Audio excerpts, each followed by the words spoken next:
Hey, awesome MSP IT Pro geniuses. This is Ari Sherbo, lead evangelist at Atera, and you are watching a short training tutorial video on the 3 steps for MSPs to be super successful, because we really do care about you. Atera really cares about you. So, quick little example. We've been spending a lot of time speaking with you, everybody from the CS team to the product team to the messaging team. We're always talking with the tribe, with you. And we wanted to create this series to help you grow. So we created a series called the Jack of All Trades series.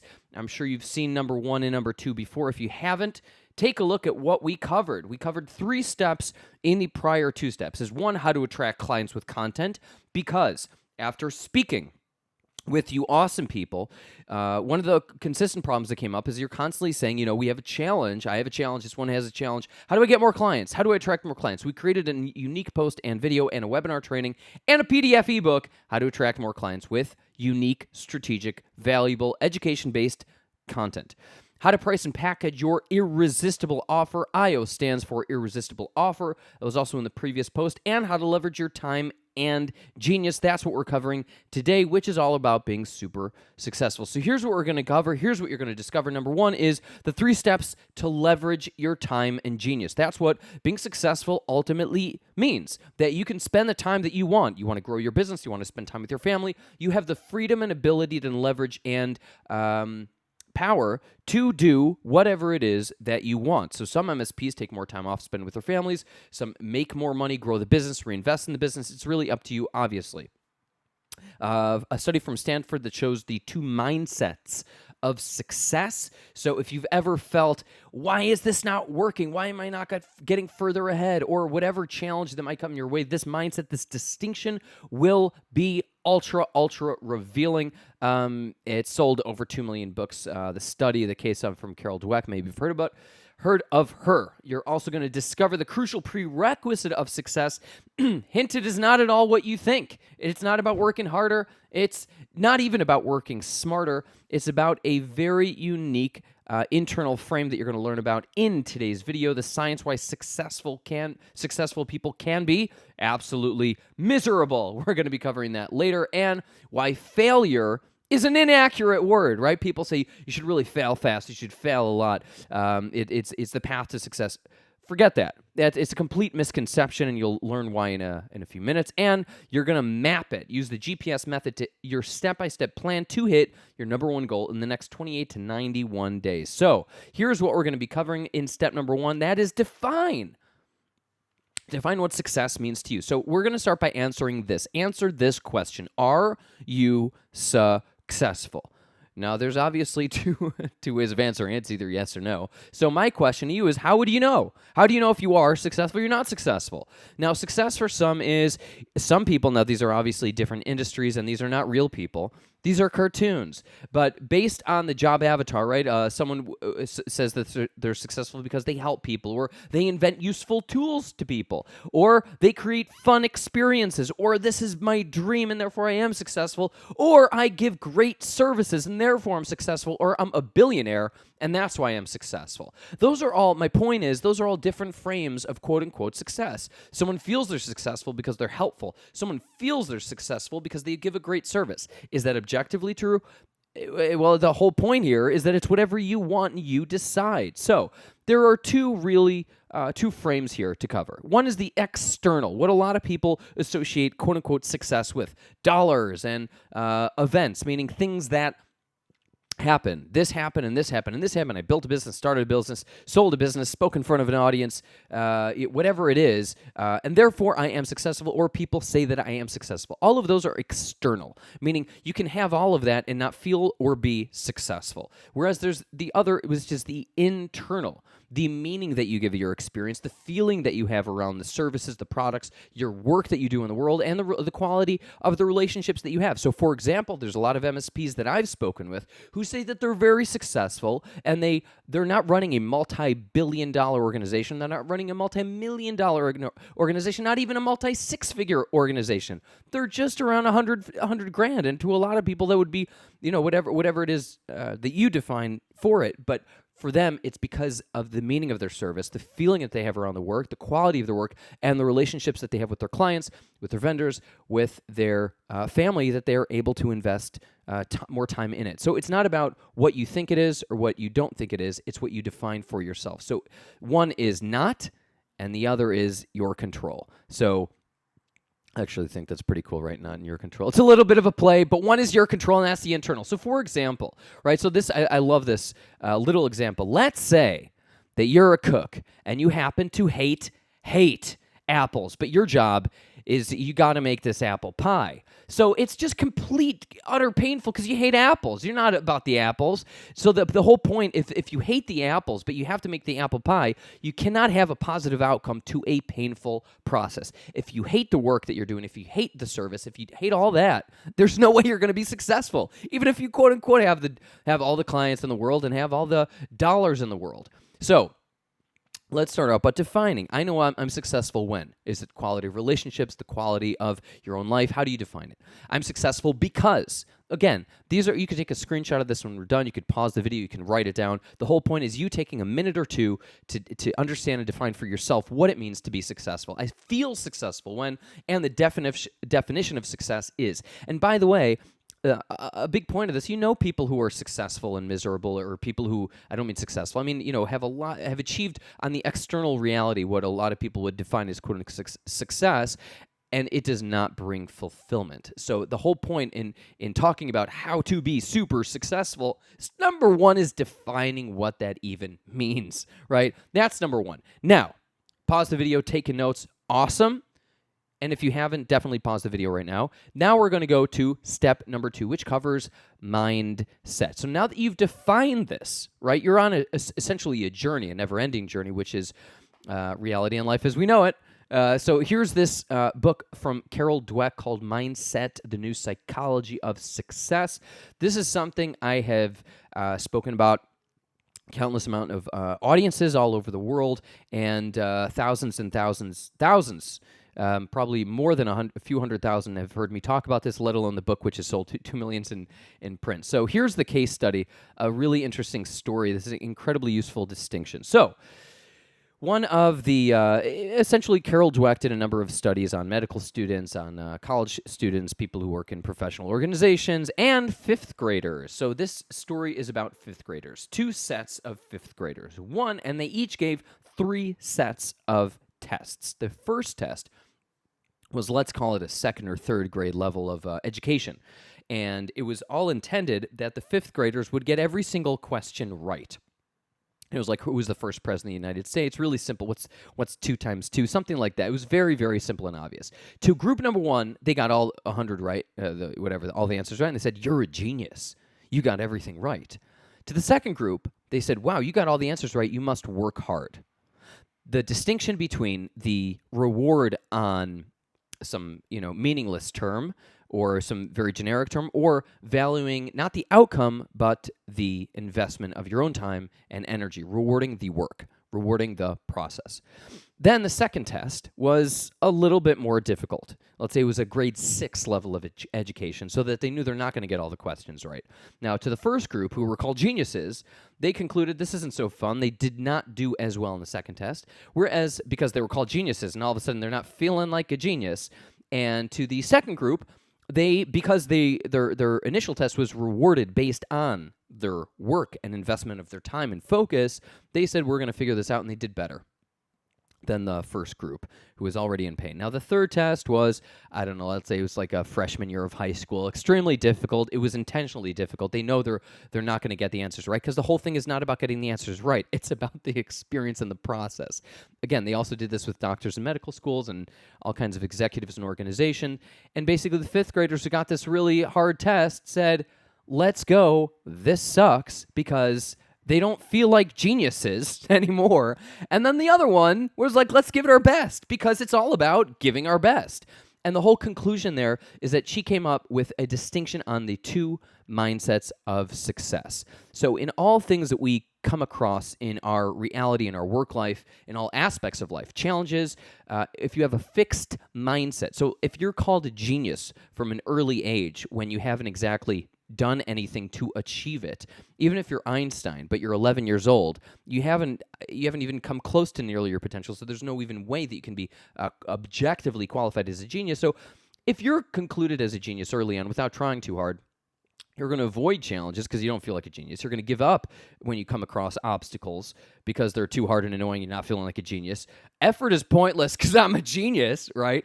And criticism is ignored because I'm a genius, and others who are successful you feel threatened by because meanwhile I'm the genius and they're the not genius. So that's obviously not cool. Nobody wants the fixed mindset. The second mindset, and this is the mindset of success, and again, success is all about whatever it means to you, which is growth. And the growth mindset, when you come across challenges, you embrace challenges because it's part of the process. When you come across obstacles, you persist through them because it's all about rewarding the effort, rewarding the work, rewarding the process. The effort that you put in, like we've been saying a few times, process, and the criticism. If someone gives you criticism, you learn from it. Nothing better than learning, because that's the only way you get to the next level. And others who are successful, you see them as inspiring, someone to model, someone to learn from. So those two distinctions are critical. So whatever it is that comes on your way, man, I started this IT business out of college and it was great the first few years, and now, man, I don't know, I've got 1 or 2 employees, I'm not making as much money. Whatever it is that you've got going on, whether it's on a scale of 1 to 10 being a 1 or being a 10 or anywhere in between, whatever challenges, obstacles, etc., all these things that come up with a growth mindset, you're only going to take your life and your business and your own success to the next level. Growth mindset equals awesomeness.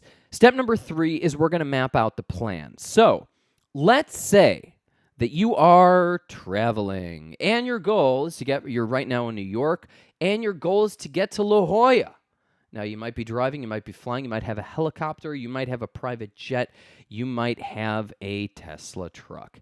Now, success in this example means La Jolla, right? It's a destination. It's getting somewhere. You've defined what success means, right? So if it's a $120,000 a year MSP business, and right now you're making 70, and so you're thinking, how do I get that extra 50? It's almost double.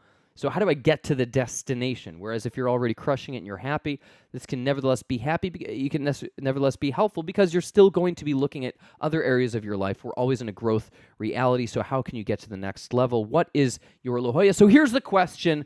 Dwight, we love, he's hilarious. So where in La Jolla, right? If La Jolla is the destination, where? What street number? What house number? We need more specifics than La Jolla. And what is your route? There's endless ways of getting from New York to La Jolla, and how will you know when you get there if you've never been there, right? So if you're in location A, you want to get to location B. In order to get to that location, what exactly is it? How are you going to get there? And how will you know that you've gotten there? Here's the answer from our good friend in the office, Dwight. The answer is GPS. The GPS essentially navigates your route. So this is a metaphor of how you're going to map your plan. Once you've defined your success and you're in a growth mindset, we're going to map it out with the GPS model, which is you choose your destination, whatever that destination is. You want 10 hours more with your family a week. You want $30,000 more a year, a month, a day, whatever it is. You want whatever outcome that you want to achieve that for you is successful. And by the way, even if it's internal, you want to feel better, you want to feel calmer, you want to be able to manage the obstacles and the challenges that come away in a more aligned way that sits better with you. Whatever that destination is, you choose it. You choose La Jolla, but the street number, man, we're getting specific. Number 2, you model a route someone has already taken to get there. The whole way that GPS works is that there's a best route, and the best route for you is, man, it's 2020, it's 2021, it's 2025, it's 2030, whatever year it is. Someone has already built a 6-figure business. Someone has already built a 7-figure business. Someone is all these things in the IT world has already done it. Plus not to mention the technology that Atera is coming out with over the next few years. It's just going to make it easier and easier and easier for you. But even before all those innovations are released, nevertheless, you still have what to model, and you just take that route. You choose your destination, you model a route someone else has already taken to get there, and you take that route, which also means that if someone gives you advice, the only really valuable advice you should receive is someone who's achieved the result that you're looking to achieve for yourself, right? Because if you ask anybody for, hey, how do I build a six-figure MSP business? How do I scale to a 7 or 8 figure MSP business? What's the best RMM to have? You can ask anyone. You can ask a fifth grader. You can ask your grandmother. You can ask a woman who doesn't even speak English in some other country in Europe. My point is that you can ask anyone, and everyone would be more than happy to share their 2 cents with you. But you only want to get the advice from someone who has already achieved the result that you're looking to achieve for yourself. So there will be unknowns and lessons how to best navigate. And that's why your GPS will just navigate through that. You'll suggest new routes because that's what happens, right? You turn the wrong left, you make the wrong turn, there's too much traffic, it re-navigates because that's the growth mindset. It's about the process. That's also why failure is a comical frame. You failed, it's a process. When you enjoy the drive, you're unstoppable, meaning the process, because there is no end game, and this never stops. You never stop working, creating. You even if you decide to retire, it doesn't mean that the world comes to an end. It doesn't. It continues. You're going to go golfing. You're going to spend time with your family. You're going to learn how to draw, whatever it is that you're going to write movie scripts, whatever you want to do, right? It's all about the process. So with that growth mindset, you become a lot more powerful. You become a lot more clear on what you're able to achieve as an MSP. So, recapping the Map It method. You want to define it as what is your number one goal. You want to model someone who's already done it. Then you simply start going. And you might make a wrong turn or something won't go exactly as planned. You just tweak it, just like the GPS. Please turn left, right? You just keep on re-navigating, and eventually, one way or another, you are going to reach it. That's essentially it. I mean, this is some simple, over generic stuff, and I don't know exactly what your life is like, but these are the principles of success. This is how to achieve it. You define it, you have the right mindset, and you map it. And then you tweak along the way based on a route that has already been achieved. With all that being said, we're going to go to the bonus round, because the bonus round, we're covering the awesomeness of the Pareto 80-20 law. You might have heard this, and guess what? It's always good to hear again because it is essential to reality. So in any input, in any work, effort, focus, all that stuff, there is going to, with 20% of the out input will generate 80% of the results and only 20% of the output, which means, let's say for the metaphor, you plant a seed, and this is one of the examples in Pareto's study. If you take a bunch of seeds and you plant them, 20% of the seeds are going to generate 80% of the trees, 80% of the produce. In your example of running an MSP IT service, 20% of your product or your service will generate 80% of your revenue. So, for example, you could spend a ton of time on your website. Doesn't necessarily mean it's going to generate traffic unless you focus on the 20% of your website that generates 80% of the right clients and the right revenue models, which is why we covered that in previous trainings. It's only, and again, from my experience, and definitely stuff that we do in Atera and previous projects and companies and businesses that we've been involved in, I could definitely say from my experience, it's almost been 10-90, if not even more, because it's really just the little bit that generates the most amount of results. You want to be crystal clear on that. And as I said before, right, after speaking with hundreds of MSPs, some are crushing it, some are struggling, but they all have the same service, and we all have the same 24 hours in a day. And the point being is that you can't achieve more by working harder. It's not about working harder. It's not about squeezing more in. You can only achieve more with models that give you leverage, right? And so that's why we really do care about you, and that's why we created this training and other trainings, and not to mention the webinars and the amount of stuff that we're releasing to the community, to the MSP IT community, is all to help you. And one of the really cool things is just how Atera's actually helped people. So, like Chuck Stacy said, he's added over $60,000 in contracts since he switched to Atera because it saves him time. It's remote monitoring and management. You only pay per technician, not device, unlimited devices. Brad Johnson said it's like having a cloned employee of yourself. It's been a revolution to him. He's a good friend of ours. And Chris said his Atera has transformed our business. And my only point with that is if you're in a break-fix model, or if you're spending too much money, or you're in some ridiculous contract, or you've got salespeople who are chasing you, there's an easier way. I mean, it starts at $79 a month. It's like nothing. So just a quick recap. That's the Atera RMM and PSA. So you want to define your definition of success. You want to have the right mindset, which is always a growth mindset. You want to have a map, what Tony Robbins calls a map, a massive action plan, but it's based on someone else who has already achieved this, and you just take that route, just like we covered, and the 80-20. Those 4 elements, those 4 principles will take you far. And from my own experience, I think probably the 2 biggest insights here are the growth mindset and the 80-20. And defining it for yourself. So if you don't already have a Atera RMM and PSA all-in-one, $79 starts per technician with unlimited devices, no contracts or fees, or cancel anytime, 24/7 customer support, which is 100% free. And you can also start with a free trial anyways for 30 days. We love you guys. Hope you put this to use and would love to hear how it goes for you. Please email me. And if you have any questions, email support@atera.com. And if you have questions for me about any of these trainings or the previous ebooks that we've released or the webinar trainings, just email me, ari@atera.com. Much love. Go out and crush it.